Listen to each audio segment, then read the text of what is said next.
my flight. It's we're at Maverick Helicopter rides. One of the Las Vegas goals to do in 2023, and we're flying here. It took 6 months. It took 6 months to actually start doing the goals, but we're here. Let's see how it goes.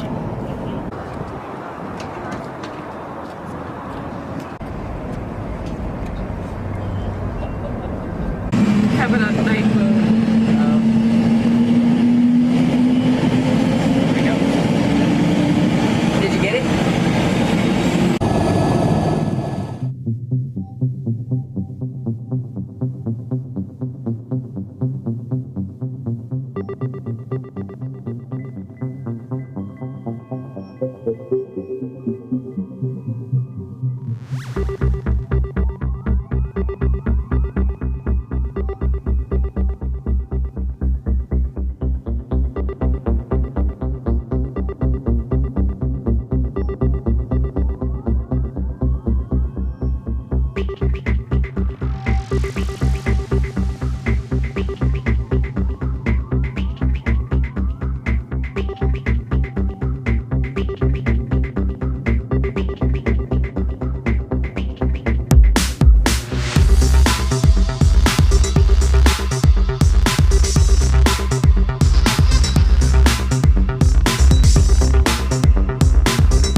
So the ride's over. It was about 12 to 15 minutes. Not too bad. So the takeoff and landing, mostly the takeoff, kind of made my stomach a little queasy. But other than that, the ride was pretty smooth. It's quick, but definitely worth it if you want to see the Las Vegas Strip from up above. So I do recommend it. They take a picture in front of the helicopter. I would have bought mine, but my eyes were closed. That's one Las Vegas gold down, 14 to go.